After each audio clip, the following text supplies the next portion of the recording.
Shelby, I know you've been drinking a lot of water lately. Do you have a big weekend coming up? I've got a big weekend I got to hydrate for. It's okay. We talked about the balloons. We talked about the shopping. Yes. It's finally here. The wedding's happening this weekend. I have to rush off to rehearsal after this and get this weekend rocking and rolling. And you're glowing, may I just say. You know what I've been doing?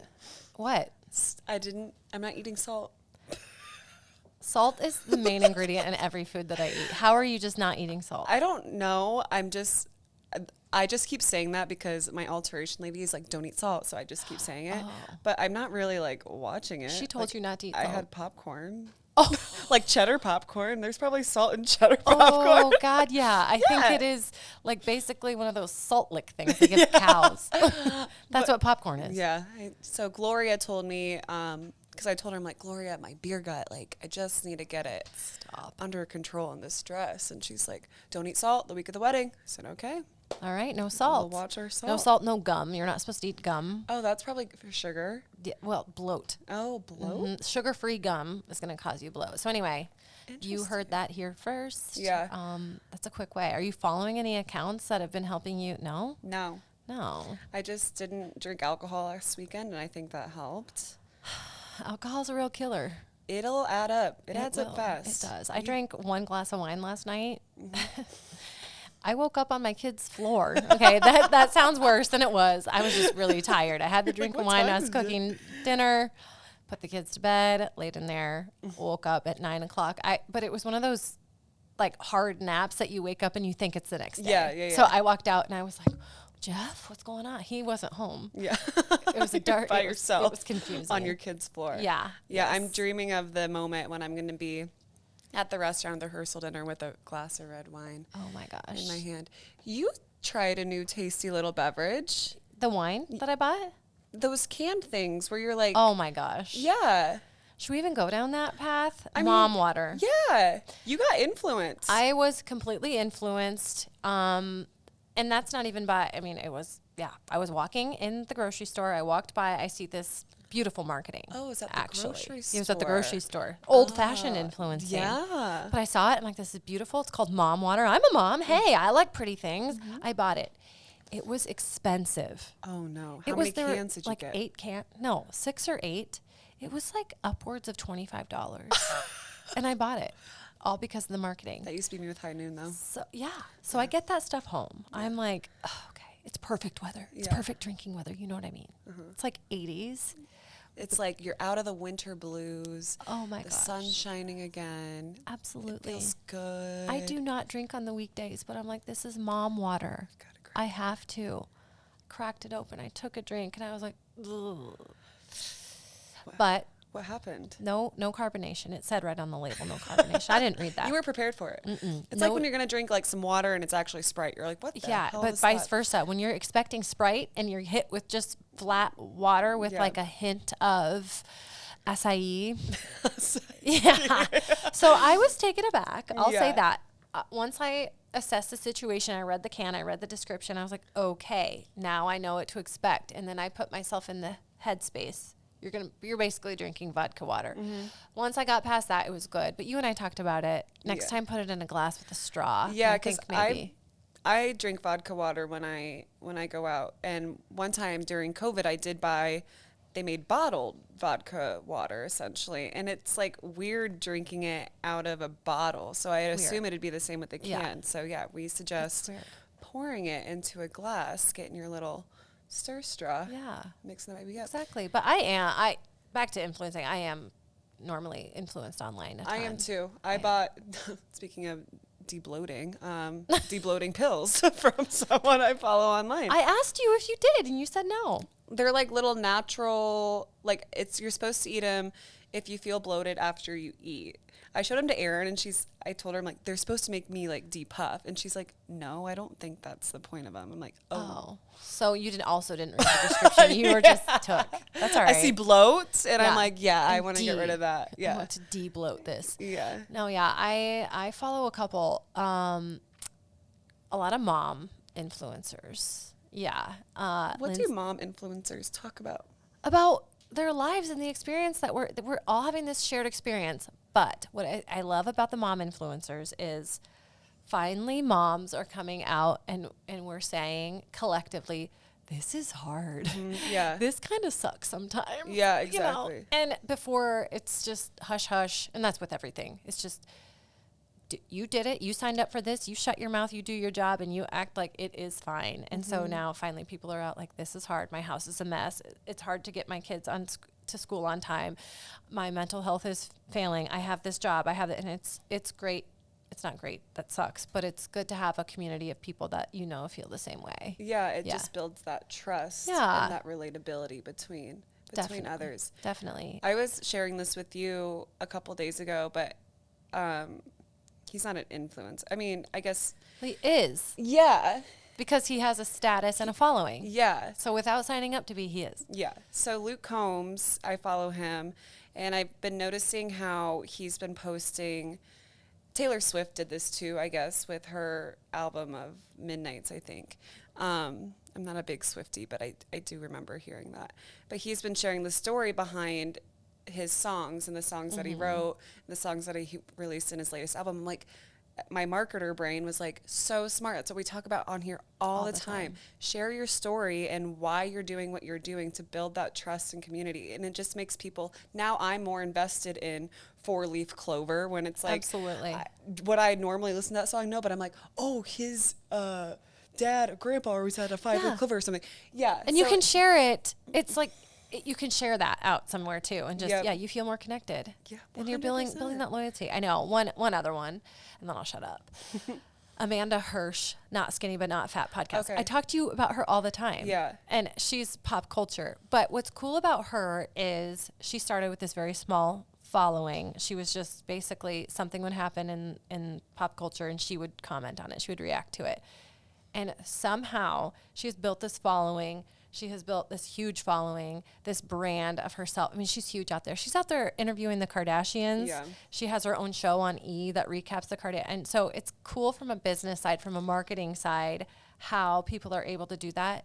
And it's not all this gimmick and pay. I mean, you have to build all that organically. And she did. Yeah. And I trust her. Like, she has built this community and I trust her. And she sells merch and stuff, and I'll scoop it up, but like, that's not why. No. Yeah. The influencer marketing, it is something in marketing as we've gone into this year that is necessary and vital for the growth of a business. Like, we're seeing it, like we've been seeing it the past 5 years, but it just keeps growing and growing and growing. Some of these brands that you never even heard of before, they got a couple big influencers or whatever to talk about their product, and it's just taken off. It's taken off. Or even bigger brands who are introducing some of their smaller brands, and they don't exactly know how to come to market with that. They're pairing themselves up with an influencer, asking them to just talk about it naturally or however, and because they align with that influencer. Yeah. It's the same with this NIL with athletes and things. It's all influential marketing, building that trust, building that community. Yeah. So for you to say that, I do have some max stats on the topic, because if you guys haven't figured out yet, we've influenced you. We're talking into listening to this conversation. We're talking about, we've influenced you into talking to this conversation or listening to this conversation. It's all about influencers. So you're right. In 2022, the influencer market in the U.S. was valued at a record $16.4 billion. Oh, that's how much money. Mm-hmm. Holy crap. Uh-huh. I know. So now when kids are coming home from school and saying, what do you want to be when you grow up, little Tommy? It used to be firefighter. Now they're like, I want to be an influencer. I want to be on YouTube. It's like, sure. Ryan's World. Yeah. Do you know what that is? No. It's a kid who he's a billionaire. Yeah. He opens toys. Right? Yes. Okay. I've heard of him. And I can't stand the kid. Yeah. But he's going to. He's making so much money. Oh my God. His kids, they're going to be set because this little shit opened gifts on YouTube with his annoying mom. I can't. Don't get me started. What about Miss Rachel? She's does she do brand deals? Oh, yeah. Yeah? Oh, yeah. She and Elise Myers, who I also love. She's another influencer I love, but she's more mental health and just like positivity, but not toxic positivity. Right. Like, she talks about her mental health and stuff, but in a funny she's way. Great. Yeah. She pops up on my. She's good shit. She's a great storyteller. Yeah, That's she is. That's why she's just she knows. Yeah, she can tell a good story. So I love her. Another stat. This one's really interesting. 38% of marketers say generating sales was their top goal for influencer marketing in 2022. So why did you pair with them? To sell more product. Exactly. Yep. And then 50% of millennials, now that's me, you're kind of on the edge of that. I'm on the edge. I'm on the edge of millennial. Okay, 50% of millennials trust product recommendations from influencers. This drops to 38% for product recommendations from celebrities. So, well, yeah, okay, yeah. It is kind of that argument. Yep. So, I said celebrities are influencers without trying, and they are. But the difference is relatability. Yeah. I don't relate to a celebrity as much as I relate to this girl who has a home that kind of looks like mine. Such a good point. Kids, a messy house, struggles. Yeah. Yeah. Isn't that interesting? That is such a good point. So 50% and then it drops to 38%. Yeah. So I will trust. I think I was talking about this with Grace on a walk. Like I will, if I need information, I kind of bring it up in today's convo, but if I need information or I need a product, I will go to the top people influencers that I trust, and I will see if they've shared anything about that content before I even like go to Google, because Google's like filled with, it sponsored, but so is the influencer stuff. Well, I mean, we push social media all the time. Yeah. That's where the influencers live. Yeah. So I know. You just know who's in control. And again, if there's an influencer marketing pushing a product, yes, they're paid to do that. But they are somehow aligned with that product, unless they just have no morals or values. And you can tell that about someone right away off the bat. You're you're not going to follow someone who doesn't seem authentic in who they are, or who they align with. So yeah, no, I think that's so smart. And it's a big part of what we talked about today and the guests we had on. We had our first ever guest. If you can't tell by the up layout. In the house. Yeah. I finally got this side. Hopefully it looks okay. You look great. I hope that, this side does me some favors. Yeah, we got it's a fun side. It's a fun side. Yeah, the dark side. Literally. All right. The black wall. Yeah, exactly. No, well, we had a ton of fun talking to our guest. I'm not gonna let the cat out of the bag until the next segment. Or swipe. Can you swipe this with a whoosh whoosh? Sure. Noted. Yeah, noted. Should we get into the interview? I think we should, because it's a really good one. Especially, we really advocate for influencer marketing as a business. Like we said, it's a big. One of the biggest strategies you can implement as we headed into 2023, and you're just seeing it transform the way businesses make money off the internet. So without further ado, enjoy. Well, aren't we excited? Because so excited. We have our first guest. First guest on the pod, brought to you by Mackenzie. Do you want to introduce him for us? I do, and our special guest, our first ever Bing Bang download guest, Jay Stahl. We need like our applause button. Yeah. So, woo! Can we hit that? Our live audience, please. Thank you. Thank you. Thank you. God, how's that feel? Good. Feel great? I do that for myself in the mirror. I do too. I am special. I am smart. I am. Applause, please. Thank you. Damn. That feels good. I need to come to the office more often. All right. I told him I was going to read his bio, and he's like, please don't. But I'm going to, because I want to, up top, introduce who Jay is. Jay. He's an entertainment reporter at the Des Moines Register. You all know the Des Moines Register, right? Yeah, okay. He's a graduate. You want to pay like $5 for subscription, don't they? You scroll below the fold, and it's like, not so fast, sweetie. You're going to have to pay for that. Pay to play.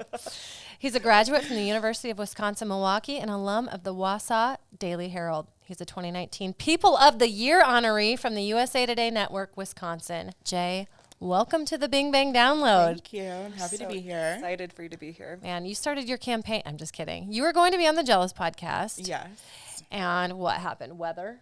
That was a weather-related Yes, it was weather. Yeah, it was. It was. So Rain thank and God. snow. Can you imagine? It's a beautiful day today. It's a beautiful day in Waukee, Iowa today. We don't have to worry about any of that. So gorgeous. But we decided that was right in the middle of us transitioning over to the Bing Bang Download. And we knew we wanted to talk about influencers. We knew we wanted to talk about marketing. And I was like, I think Jay's a better fit over there anyway. So maybe this was just meant to be. So Excited. welcome. I know I read your bio, but I want you to introduce yourself in your own way. I am Jay Stahl. I'm a reporter at the Des Moines Register, and I cover people, places, things. I'm an entertainment reporter. Amazing. And so we've been talking a lot today about influencers and influencer marketing and how it's changing the entire game. And you know a lot about influencers. You have a very successful series. And so we want to talk to you about that. I love it. In fact, we've talked about it on a professional level. We are friends. But what was that? Who was that? Which influencer series did I give you a little snippet of? And I felt Jay Williams. Yes. Yep. Jay made me look very intelligent. Yeah. Did we not feel like I knew what I was talking about? Yes. Yeah. You bullshitted your way through that. It was very. Thank you. God, thank you. It feels so good. Awesome. So I just want to back way up before we even get to that. Why are you here? You're from Wausau. You're from Milwaukee. You're from Wisconsin. Why Iowa? What brought you down south? Well, it's so funny because my subjects are always like, how did you get here? And I actually was born here. I was born in Iowa City. Then I was adopted. We moved to Wausau, but every summer I spent here with my grandparents.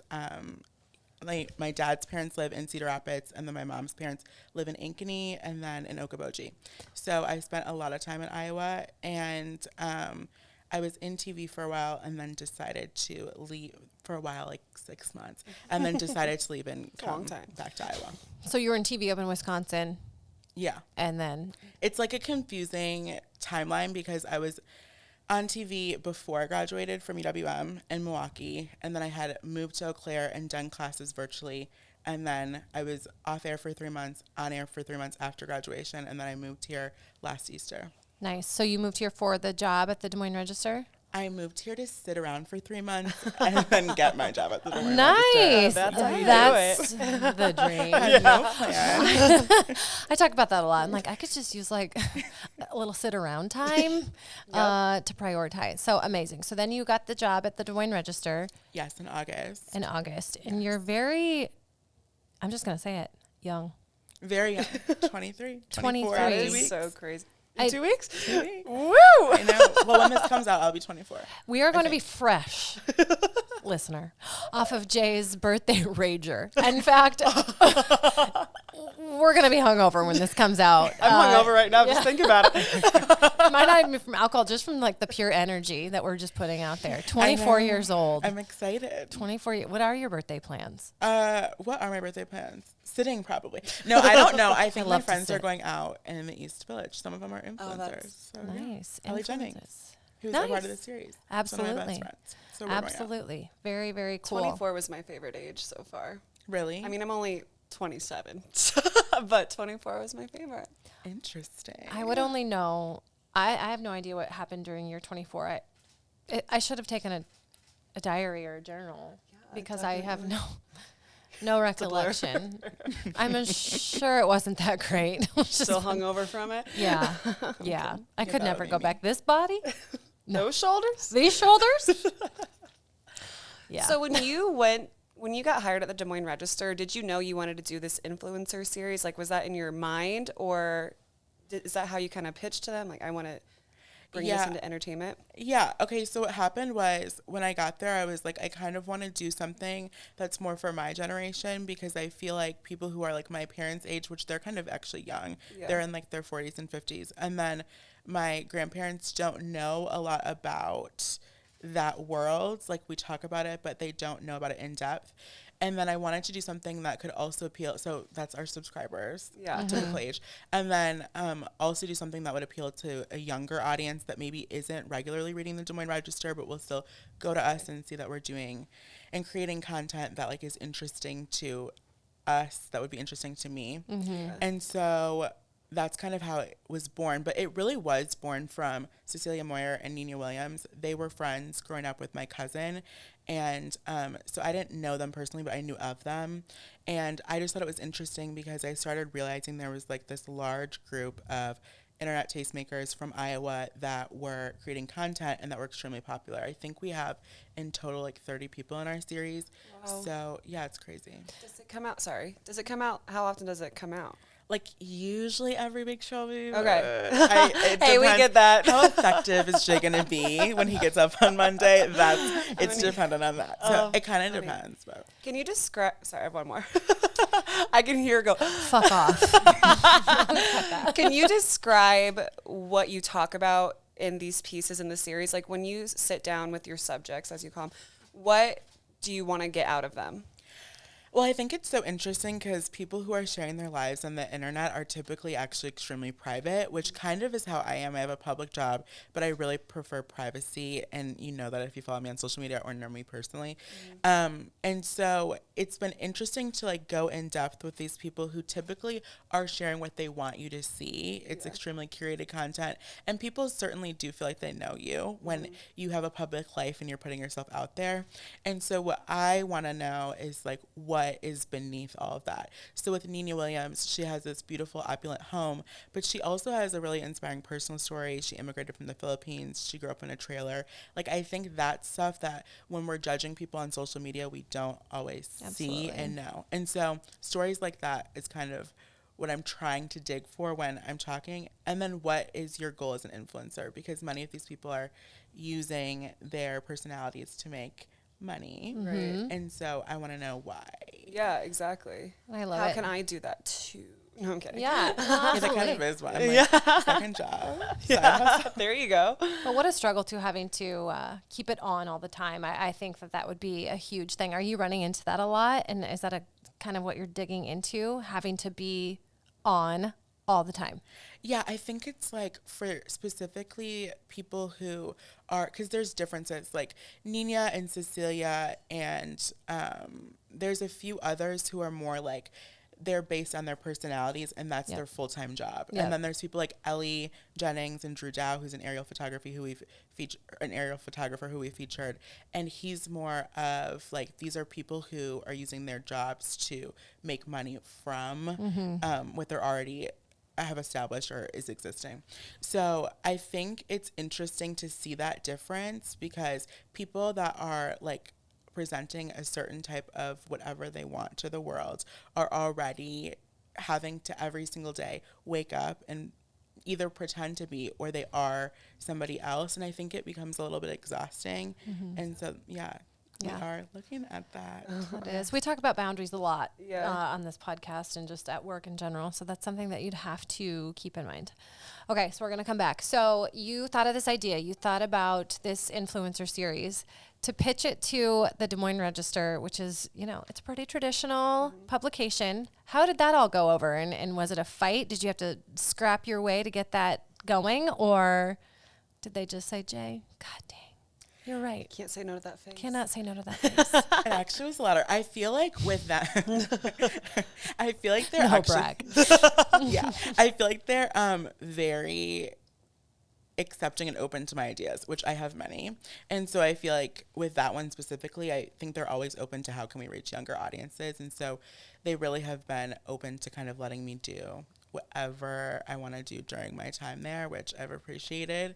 That series in particular, I think, has gone over very well. And so that's great for management and leadership to see. Absolutely. So interesting. What are some common themes that you're seeing across? I mean, you're talking to people that are completely different. They have different audiences. They have different content. What are some of those common themes that you're seeing across when you have these conversations with them? I think certainly we're seeing that there's like everyone has this element of criticism that they receive. I think we all, to some extent, from our family members or friends, receive criticism for what we post online. I know I do. But Dad, if you're watching this. Sorry, Craig. Craig Stahl sometimes is Craig like, Jay, don't put that. Give him a wink. Sorry, Craig. There we go. Back on the tracks. Stop. Okay.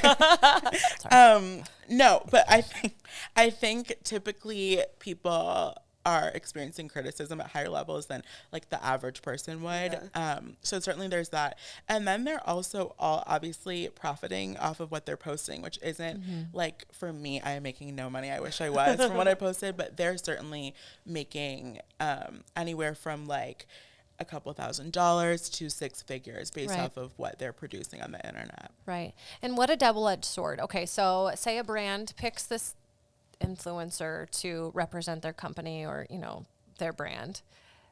They do it because of that trust, that accessibility, all those reasons. And that's the same exact reason that those people feel like they can just slide into their DMs and talk shit.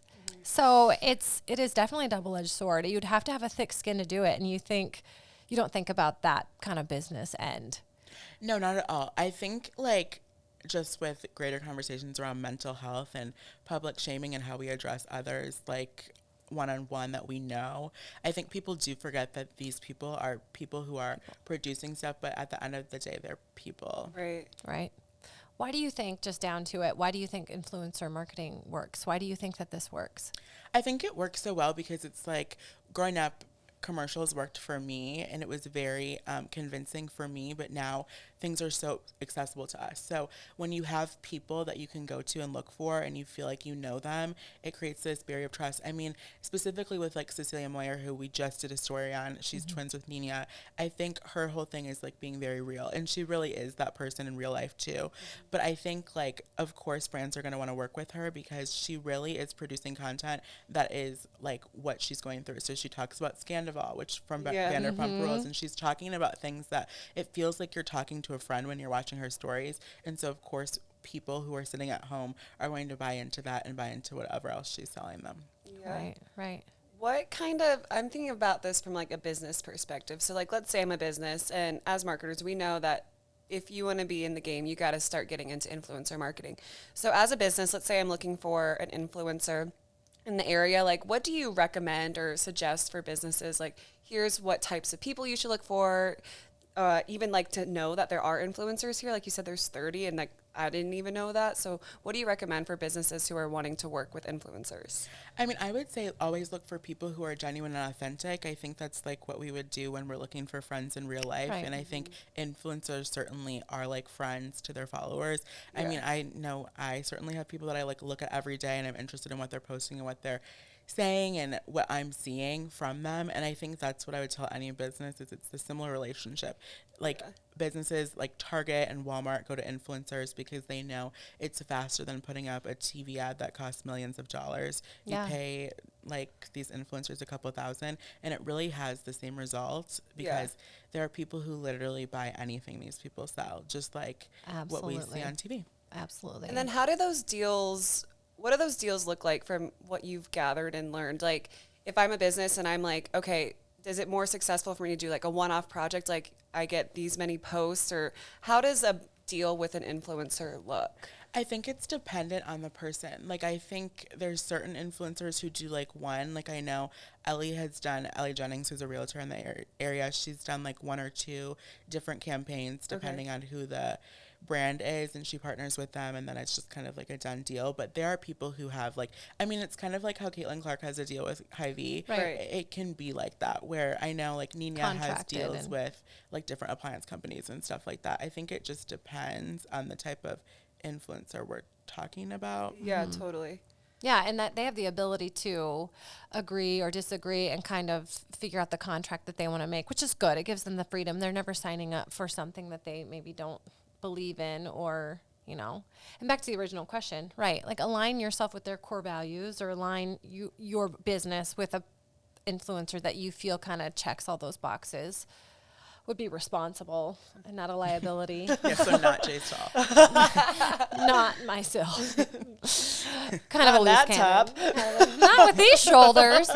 Oh my gosh, so funny. Okay, so yeah, you would not think of Iowa. You would not think of this Midwestern, agriculture strong state to have such a plethora of these influencers. Why do you think Iowa is such a hot spot for these individuals? I think like sometimes I actually get some pushback from readers. We did a roundup and they got kind of upset with me because the Facebook commenters were not happy because I said something about how like it's putting Iowa on the map. I think what I meant by that is sometimes when we're in a place like Iowa, it's considered flyover country, and so a lot of people do ignore it, and that's certainly not what I've seen growing up here. Like I think there's a lot of reasons not to do that, but it's easy to, when we're in the middle of the country, to kind of write places like Iowa and Wisconsin, where I'm from, off in an unfair way. And so I think Iowa is like any other state. There's a surplus of talent, and a lot of times we just don't know about it. And so I think that's probably like a part of why, but it's not like exactly, because I think when we think of influencers, I think of like Mom Talk in Utah, or my friend Angie Harrington, who is an influencer. That's like what I think of, and like extremely curated and from like with a huge like two-story house. And that's not always what the definition looks like here, but certainly there's like people. I mean, we have Olivia from Our Loveland Story. She was a teen mom, and she has 1 million followers, and you just don't always think about that number of people following somebody from Iowa. Definitely. But I think it's unfair. I can see people getting all hot and bothered by your comment, but I definitely understand what you mean. Especially from the subject matter that they're talking about. You might assume, okay, we have 30. You might assume, not me, not you, not you. Oh, they're all talking about farming and agriculture. When no, there are so many different topics and angles, and that is, I think, the cool thing about, for business, if you're going to consider influencer, like you literally can find somebody who stands up and speaks about whatever you are speaking about. So that's a great point. That's very interesting. No, I like that. Like, I even think about, like you were saying, the perception of influencer. You think these big names with these big followings, but like these micro influencers, even with their following that they do have, let's say it's not 1 million, but they're probably a much more engaged audience than someone who does have all these millions and millions of followers. So they'll be able to naturally buy into what you're selling, which brings up a point of like how, from a content perspective, like, what do you see as most successful with influencers in weaving in this ad content with their normal content? Do you know what I'm asking? Yeah. It's interesting, actually. I have worked on this series in conjunction with Ryan Stolt, who's a professor at the Drake University. And so we've really done a lot of work together and diving into these subjects and the subject matter and kind of thinking about ways that we can describe certain ones. So like the one that Nina was in, Mackenzie was also in that with Ryan. And so I think it's interesting to think about that, because I think sometimes like I scroll past ad supported posts, but it really does seem to work. I think it just depends on the kind of person and what they're putting out. But specifically with like micro influencers, what we see is like it doesn't really matter. People are still going to go to your page whether it's an ad or not. And I think I think followers actually kind of want to see ad-supported posts, ingrained in that, and they would rather see an ad from someone that they feel like they trust and know than just on a TV screen or on Facebook while scrolling. Definitely, and depending on the person, they can present it. I know I have a handful of accounts I follow, and they're like, okay, the next 5 slides are going to be ads, but just so you know, I don't align myself with any products that I don't believe in, support, would use myself. Like, I'm not going to sell you bullshit, basically. And I appreciate that. Or, there are some more sneaky ways that they kind of weave it in, but also I trust them. Sold to. Yeah, exactly. Yeah. I want to know what these products are and how I can get. I don't have to do the work to figure out what works and what doesn't. No, I do love the ones where it's like, they talk about the most traumatic experience in their entire life, and then it's like selling shampoo, and I'm like, hey, that's interesting. So get ready with me. And then I'm like, you're kidding me? That was barbecue sauce? Okay, but is it good? I'll buy the, give me the link. What have been some of the, and I'm not asking you to pick favorites, but what have been some of the more interesting subjects that you've kind of covered, and maybe the biggest surprise that you went in thinking, okay, they're doing this, and actually it's a much larger story? I think I was super surprised by Linda Tong. She created this planner company. She went to Iowa State and then was involved in a program there called Size Starters, and they give kids money, and then over the summer they start their own business. And it was just interesting to hear about how, like, basically her entire business has been built on TikTok, and very successful person, like, just bought a home in West Des Moines. And you just don't always think of those stories when it's like someone my age. Who, I mean, I certainly do not have as much money as she does. I was in her house and I was like, this is nice. This is nice. I would have done something different with the foyer. But to each their own. Yeah. But she works out of her home, and she's grown this business that has made 6 figures every year. That's and amazing. so I think that's like was interesting. And then I loved talking to Liz from Iowa. I don't know if either of you know her. She's coming up. I don't know if it will be out by the time this comes out, but she is a liberal commentator. And I think the reason it's so interesting is because she's taken something that's traditionally on CNN or MSNBC, and she's taking it to the internet. And I think that she's a lightning rod, and there's a lot of pushback, and then also a lot of hand clapping for her. And so that one will be interesting for our readers, I'm sure. I will get some emails. You are definitely going to, you're going to get some feedback on that one. How do you handle the feedback? Honestly, really well. I mean, my dad is a Marine. He'll be watching this, and I'm sure he'll have feedback when he's done. Yeah. But a Marine. Yeah. Which I always tell, like, my subjects, I was raised by a Marine somehow. Doesn't? I'm good. Doesn't always add up in the brain. You? No. But yeah, I handle it well. I don't think, like, when people are emailing or they have a certain emotion that they're wanting to get across, it's just an emotion. I don't think it goes any deeper than that. I understand, like, everybody needs to get things off of their chest. Yeah. I do. So, like, when you see a troll comment, are you one to, like, block and delete, or are you one to respond, or just leave it there? Again, to each their own kind of thing. I'm going to leave it there, too. I know. I kind of like it. I do, too. Good for you guys. I cannot. I'm like, thank you for the engagement. No. Really I mean, I wish I was a leave it there and let them, because that's what they want. They want your reaction. And so I guess I don't say many controversial things, but when I do, and people, I'm right back in their face like a 13-year-old boy on a playground. It's not good. What I love about my friend Angie, I actually have a friend Lacey who does this too. They both are very, they both have large followings, and it's actually funny. They will, like, either post it or respond with the kindest, most casual response, because I think people forget that all of us are human. Right. We have feelings, but I don't care. And we all have opinions too. It's like, not to front some, like, I know I'm thinking of one person in particular who always leaves like a differing opinion on one of the accounts we manage, but yet he still likes all of our shit. And I'm like, see, we could still be friends. He likes our stuff, but he just doesn't agree with what we're trying. I do appreciate the engagement. I do too. It's like, I'll let you say your piece, whatever. It doesn't line up with mine, but go off. Go bro. off, son. Oh my gosh. Who outside of these influencers in Iowa that you're following, who are some of the influencers that you're following? Who do I follow? Morgan Stewart McGraw. Do you know her? Yep. She's iconic. Yep. I know. I love her. Love her. Who else do I follow? I don't know. My friend Angie Harrington, who was on Salt Lake City Housewives. Okay. Her and I talk a lot. It's interesting to know her, but then she's like posting her influencer life, and I just don't really know her in that way. But I follow her a lot. I don't know. I'm not a big influencer person, which surprises people because that's what I cover. But I feel detached from the idea of like, I follow more celebrities. Like, I love Savannah James, LeBron James. I consider her an influencer. Yeah, but she is an influencer. I mean, if you're a celebrity and if you are online, you are influencing your following no matter what you do. Yes. Which that brings up another thing then.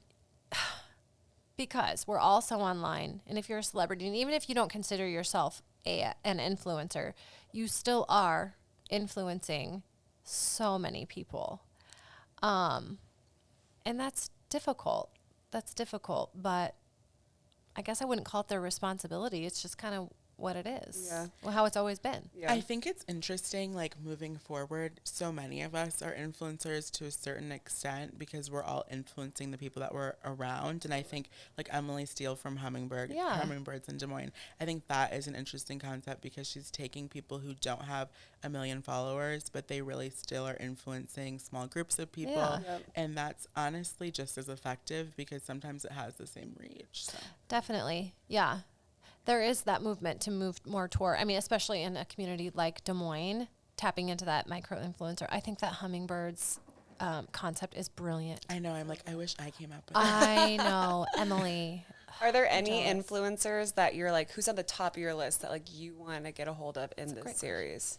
I feel like we've honestly kind of have a lot of them locked down. I'm really excited to interview more males, because this sounds so weird, but I feel like a lot of times we don't always connect that men are also making money from this. True. And there's like a lot of stereotypes. Like a lot of people think it's the same type of person that's doing this, but our group of people is very diverse, and it's interesting to hear like what they think about their different lived experiences through the internet. Yeah. And so, yeah, I don't know.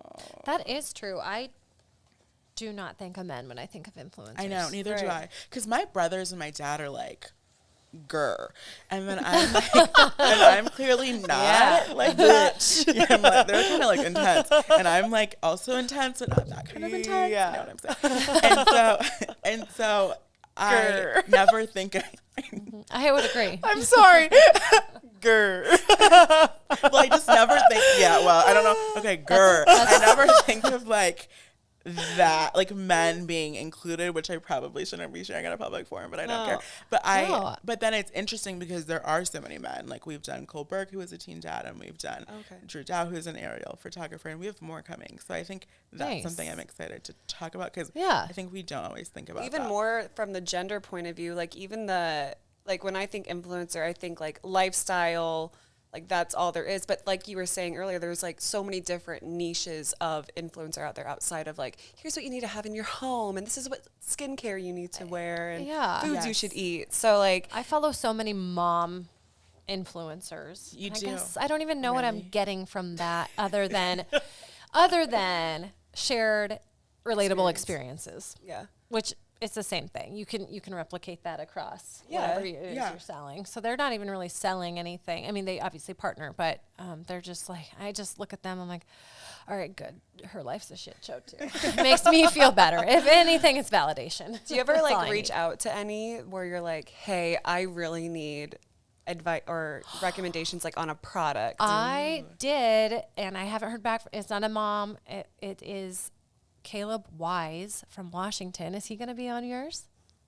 Yeah, actually, well, we did interview him. I think he is going to be on ours. But later we're saving him because I wanted to get to like gardening season, because I interviewed him like last year. But yes, I loved talking to him.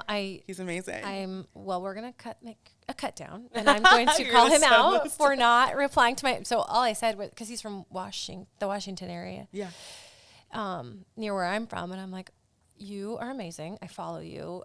I am getting started with this brand new house. There's no landscaping, none whatsoever. We live in the same area. What would you suggest? And I know he has a million things in his inbox every single day, so I am not judging him at all. But yeah, I wanted his perspective on that because he would be able to give something like very exactly what I'm asking for. Exactly. Yeah, I do that too. Yeah. More with clothes. I'm like, I need something casual to wear. Do you? Yeah.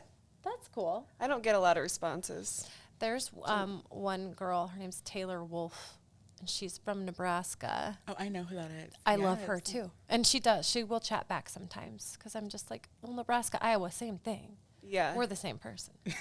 Well. We're not. She's awesome. You're a Hawkeye fan. They're not the same. True. Amazing. Well, gosh, this is fun. What else do you want? Where can people find your series? The Des Moines, well, what is our, I don't even know our website. I know, my editors are going to watch this and be like, okay, maybe we shouldn't have let him do this interview. Des Moines Register.com. Des Moines Register.com, okay. And leave him a nice comment on his Facebook post. Please do. This series, spread love and kindness, people. It's changing the game of just the way the Des Moines Register looks at things, the way that you're able to go share stories, the legitimacy it gives the Register, Iowa, everything. Again, and haters don't come at us. We know Iowa is great. That's why we live here. But it does put us on a map in a different way. And the work you're doing is really, really important and cool. And I'm just proud of you for bringing that here and fighting to get that in print. So great job. Thank you. Thank you for having me. Very impressive. Of course. What else do you want the people to know? Nothing. Nothing? Go out and wish. They know enough after this. I'm No, like, they I probably said too They don't know enough. Go out and wish Jay a happy birthday on his socials because Yeah. he's 24. fresh. He's freshly 24. Where can they find you on social? Yeah. Or is Just that- on Instagram, jay.stahl. I don't believe in Twitter. And Facebook. I'm on Facebook. I know. Love Mackenzie, Facebook. Twitter. might Yes, be she dying. loves Twitter. I don't know. Loves it. It's not dead. Trust me. Sorry, it is sorry. dead. And it's an echo chamber. It's not dead. No, it's not dead. That's Twitter is where I found out that Osama bin Laden was no longer with us. How many years ago was that? Yeah, but it's still where I find my news, and I am the first to know. I enter a room with fresh knowledge. You know why? Twitter. Do you find influencers on Twitter? No, Really? not really. Are there not influencers on Twitter? I mean, there Or are- should That's what probably my- know. So there are is- people with a ton of followers, but it's more like comedians, news. Twitter is more of that quick reaction, which I am a Right. huge fan of, like quick wit, clever, getting your message across in a succinct, witty way. Yeah. So that's why I like it. I think it keeps me fresh. So most I guess influencer ads and paid stuff would all be on Instagram is what we're mainly talking about then. For the most I think Right? 'cause you're Yeah. able to use the Yeah. visuals with it, video, your Yeah. personality, your beautiful home, if that's something you have access to, the products. I think yeah, it's It's an Instagram thing. it's an Instagram / TikTok. Oh, Is it TikTok. more in Instagram than it is TikTok? No, I feel like TikTok is taking over. Yeah. Because I feel like TikTok is more instant too, and the algorithm favors people who maybe don't have the largest followings, and then you can just grow Yeah. so quick. Yeah. Whereas we know that maybe that's not the case anymore with Instagram. Yeah. That Like, is Where so did my true. likes go? The It algorithm. does kind of takes the TikTok, or I'm sorry, the Instagram and the Twitter model and kind of smushes them together. Yeah. Because it is very reactionary. Yes. I'm going to TikTok if something happened. I want to know those reactions. I don't have TikTok on my phone. I don't trust myself with it. I think it's more casual too. I think sometimes Instagram you can come off very curated with Yeah. filters and your feed and everything, but TikTok I could be laying in bed and I think you could become a TikTok star. Both of you, but I feel like. No, she could. not me. I think about things too much. I'm like, and then if they don't get enough likes, I'm the worst. I'm Like your rotisserie delete. chicken thing you were doing the other day? TikTok material. I don't think so. I wanna Although kill. rotisserie chicken is good. Are we any of us going to argue? No, absolutely not. Jay? I don't love rotisserie chicken. What? I like KFC and I love Chick-fil-A, but I I do probably love shouldn't say that on this podcast. We just went out to eat before this, and I'm going to ask you this before you leave. Your last meal, what would it be? In Des Moines. No. Your last meal ever Ever? on this earth, on I this don't- earthly plane. No. What would it be? You don't? I don't know. You obviously know yours. Yeah, what's your answer? Brick oven pizza and fried chicken. I kind of feel like that would be mine too, Yeah. honestly. Pizza and Fuck chicken. me up. I don't care. Lay me to rest. Yeah. R.I.P. Grease all over my face. I don't care. I can't. If you need us to bleep R.I.P. with these KFC. language for you, No, I don't we care. will. Oh As my you can goodness. probably imagine, I'm like, whoa. Oh, There is an E next to the podcast for a reason. there is truly Truly. amazing. Thank you so much. Of course, What a loved joy! I'm it. so glad we finally were able to do this. I know. Yeah. Thanks for having We'll have to have me. you back and spread more of your knowledge Yes. I'll be here. There and your are young s- wisdom. Yeah, my 24-year-old, 23. Yeah, to let us know how the birthday party went. I will. Yeah. Or we'll absolutely. see you out. Yeah, see you there. I won't. I won't see you out. That's something that I don't go out. Yeah, we did talk about that too. I've got a hunch in my back What? Can't. caused by age. All right. Thank you, Jay. Goodbye. Bye.